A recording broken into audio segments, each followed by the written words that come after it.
Assalamualaikum warahmatullahi wabarakatuh.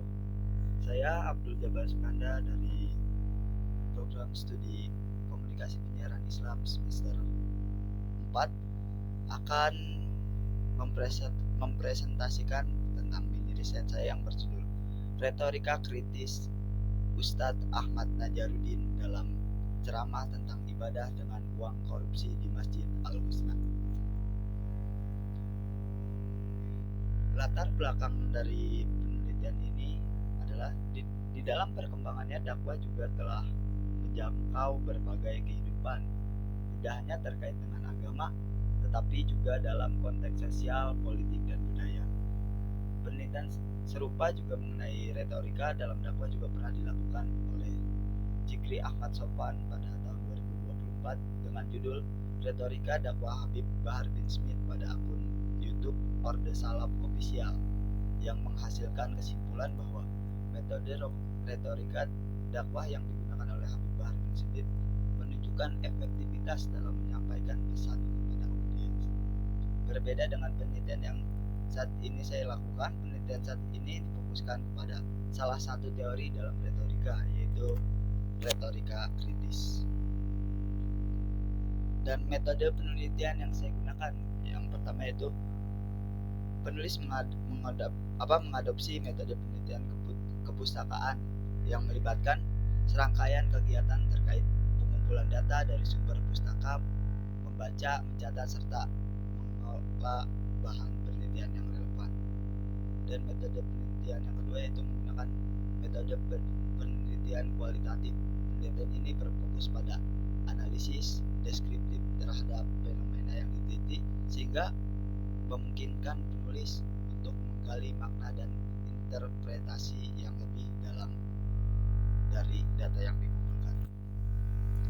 Lalu landasan teori, yaitu yang pertama yaitu retorika kritis. Pendekatan ini tidak hanya menganalisis proses pembuatan dan penerimaan teks atau pidato, tetapi juga menggali bagaimana komunikasi tersebut mengekspresikan dan memanifestasikan kekuasaan, baik untuk mendominasi maupun untuk menentang status quo yang ada dalam masyarakat. Lalu korupsi dan perspektif Islam tentang korupsi akan diuraikan untuk menyoroti pandangan agama terhadap tindakan korupsi dan implikasinya terhadap ibadah seperti haji. Korupsi merupakan fenomena yang sulit untuk didefinisikan secara tegas dalam konteks fikih atau hukum Islam tradisional, karena istilah ini merupakan konsep modern yang tidak memiliki pandangan langsung dalam literatur klasik Islam. Hasil penelitian mengenai bagaimana pandangan mayoritas tentang ibadah dengan uang korupsi di Masjid Al-Husna Bekasi. Pandangan tentang ibadah yang menggunakan uang korupsi umumnya ditanggapi oleh masyarakat secara negatif karena korupsi adalah suatu hal yang tidak dibenarkan baik dari negara maupun dari agama. Menggunakan uang korupsi untuk berhaji merupakan sebagai pelanggaran menurut pandangan mayoritas masyarakat. Lalu hasil yang penelitian berikutnya itu bagaimana dekonstruksi Ustadz Ahmad Najaruddin dalam ceramah tentang ibadah dengan uang korupsi di Masjid Al-Husna Bekasi. Ustadz Ahmad Najaruddin mendekonstruksikan pesan bahwa ibadah haji dapat dilakukan dengan cara apapun asalkan syarat dan rukunnya terpenuhi. Beliau menunjukkan bahwa sumber dana yang tidak halal seperti uang hasil korupsi mengubah makna dan nilai ibadah tersebut, tidak melanggar sah atau tidak menentukan sah atau tidaknya ibadah tersebut. Ini sesuai dengan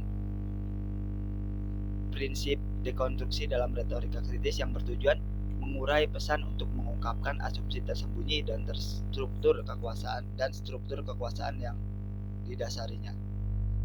Lalu hasil penelitian berikutnya yaitu bagaimana praksis Ustadz Ahmad Najaruddin dalam ceramah tentang ibadah dengan uang korupsi di Masjid Al-Husna Bekasi. Nah, praksis yang dilakukan oleh Ustadz Ahmad Najaruddin yaitu dengan gaya berpidato Ustadz Ahmad Najaruddin yang menonjolkan kejelasan dan kehati-hatian dalam menyampaikan pesan. Beliau tidak hanya menyampaikan informasi, tetapi juga membangun argumentasi yang kuat dan mendalam. Misalnya, ketika beliau mengeksplorasi konsep ibadah haji dengan uang korupsi. Beliau tidak hanya menyatakan bahwa tindakan tersebut tidak etis, tetapi juga menguraikan mengapa penggunaan sumber dana yang tidak halal mengubah makna dan nilai ibadah tersebut secara moral, dan mengapa Ustadz Ahmad Najaruddin tersebut juga mensahkan, karena ada beberapa ayat dan dalil yang dia sampaikan, yaitu bahwa fikih itu dinilai tidak hanya sekadar bagaimana dia menjalankan rukun dan syaratnya terpenuhi, maka ibadah itu akan sah. Nah, mungkin lanjut ke yang berikutnya, yaitu kesimpulan. Melalui analisis retorika kritis dapat dilihat bahwa ceramah Ustadz Ahmad Najaruddin di Masjid Al-Husna Bekasi tidak hanya menyampaikan pesan moral dan etis yang kuat, tetapi juga menantang jamaah untuk mempertimbangkan kembali praktik ibadah mereka dalam konteks keadilan dan integritas. Pendekatan retorika kritis yang digunakan oleh Ustadz Ahmad Najaruddin berhasil membuka mata jamaah terhadap pentingnya sumber dana yang halal dalam menjalankan ibadah dan mendorong mereka untuk menentang praktik korupsi dalam kehidupan sehari-hari. Ya, terima kasih. Mungkin dicukupkan presentasi dari saya. Mohon maaf bila banyak perkataan yang kurang jelas dan presentasinya juga yang kurang mendalam. Mungkin cukup sekian. Wassalamualaikum warahmatullahi wabarakatuh.